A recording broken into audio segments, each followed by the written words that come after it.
بسم اللہ الرحمن الرحیم۔ السلام علیکم۔ اس کے شوہر نے کہا کہ میں تو جس شہر سے باہر لے جا کر بچے کی پیدائش تک کسی غار میں چھپائے رکھوں گا۔ چنانچہ بیوی رضامند ہو کر شوہر کے پیچھے ہو لی۔ وہ اسے شہر کے باہر پہاڑ کی طرف لے گیا اور ایک غار کے اندر اسے چھپا دیا۔ پھر وہ روزانہ اس کا کھانا پینا اور ضرورت کی چیزیں لے کر آتا اور اس کی دیکھ بھال کرتا۔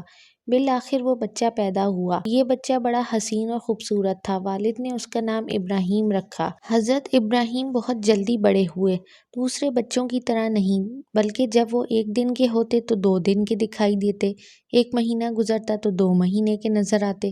جب آپ کے والد بیوی بچے کی خیر خیریت پوچھنے آتے اور کھانے پینے کی چیزوں کے بارے میں پوچھتے تو آپ کی والدہ ہمیشہ یہی جواب دیتی کہ ابھی تو بہت ہے، رزق میں بہت برکت ہے۔ بچہ جلدی سے بڑھنے کے باوجود زیادہ غذا نہیں مانگتا۔ اب لڑکا کافی بڑا ہو چکا تھا۔ اس نے اپنی والدہ سے پوچھا، میرے والد کہاں چلے جاتے ہیں؟ ماں ہر مرتبہ ایسا جواب دیتی جس سے لڑکا ساری بات سمجھ جاتا۔ پھر وہ بیٹھ کر اپنی والدہ کی باتوں پر سوچتا رہتا۔ بالآخر اس نے پکا ارادہ کر لیا کہ جہاں اس کا والد جاتا ہے وہاں وہ بھی ضرور جائے گا۔ جب اس کا باپ آیا تو اس نے کہا، ابا حضور، جہاں آپ جاتے ہیں میں بھی وہاں جاؤں گا۔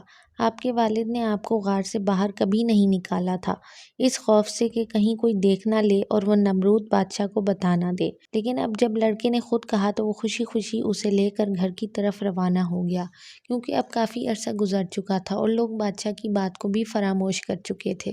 اس نے اپنے بیٹے سے کہا، بیٹا میرے ساتھ چلو، میں تمہیں دنیا کی چیزیں دکھاؤں۔ چنانچہ باپ اپنے بیٹے کو لے کر غار سے باہر آیا، جہاں بہت زیادہ روشنی تھی اور زندگی کے آثار تھے۔ وہ اپنے بیٹے کو پہاڑ کے اوپر لے گیا، جو چیز بھی سامنے آتی وہ اپنے بیٹے کو اس کے متعلق بتاتا جاتا۔ عصر اور مغرب کے درمیان کا وقت تھا، سورج ڈوبنے کے قریب پہنچ چکا تھا اور اس کی ٹکیاں اپنی سرخ سرخ شعاعوں کو ادھر ادھر بکھیر رہی تھی۔ حضرت ابراہیم علیہ السلام نے اس پرفریب نظارے کو دیکھا تو وہ دنگ رہ گئے اور دل میں کہنے لگے، یہ کتنی خوبصورت چیزیں ہیں اور یہ کس کی ہیں، انہیں کس نے بنایا ہے؟ آپ نے دریا کو بہتے دیکھا جس پر غروب ہوتے ہوئے سورج کی شعاعیں پڑ رہی تھیں، وہ اسی طرح چمک رہا تھا جیسے الماس کے پتھروں پر خالص سونا بہتا ہو۔ حضرت ابراہیم علیہ السلام نے اپنے والد سے پوچھا، ابا حضور، یہ کیا چیز ہے؟ باپ نے جواب دیا، یہ پانی ہے جسے ہم اور حیوان پیتے ہیں اور جس سے یہ زمین سیراب ہوتی ہے۔ پانی اگر نہ ہو تو ہم زندہ نہیں رہ سکتے۔ پھر حضرت ابراہیم علیہ السلام نے لوگوں کی جماعتوں کو دیکھا کہ وہ اپنے مویشیوں کے ساتھ اپنے کھیتوں سے واپس آ رہے ہیں۔ آپ نے اپنے والد سے پوچھا، ابا حضور، یہ کیا ہے؟ باپ نے کہا، یہ انسان ہے، اپنے کھیتوں میں ہمارے لیے کھیتی باڑی کرنے کے بعد اپنے حیوانوں کے ساتھ واپس جا رہے ہیں۔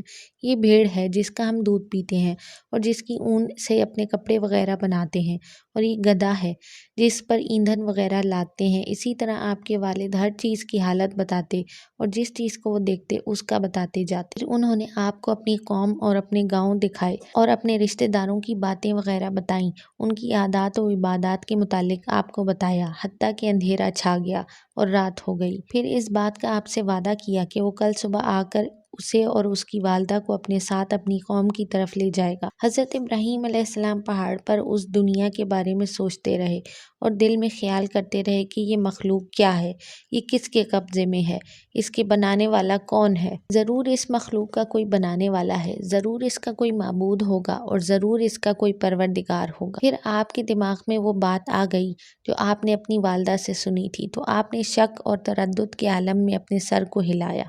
آپ تمام رات اپنی والدہ کے پاس جاگتے رہے اور جو کچھ آپ نے دن میں دیکھا تھا اس پر غور کرتے رہے۔ حضرت ابراہیم علیہ السلام کے والد آزر اپنے دوستوں اور رشتہ داروں کے پاس گئے اور ان سے کہا کہ فلاں جگہ میرے بیوی اور ایک بچہ ہے، تمہاری کیا رائے ہے؟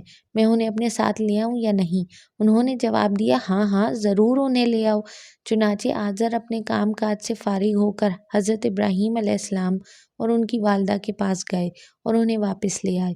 پھر آزر نے اپنے بیٹے کو شہر کی سیر کرائی اور گھمایا پھرایا۔ جب صبح ہوئی تو حضرت ابراہیم علیہ السلام نے دیکھا کہ ان کے والد لکڑی کو چیر کر چھوٹے چھوٹے بت بنا رہے ہیں۔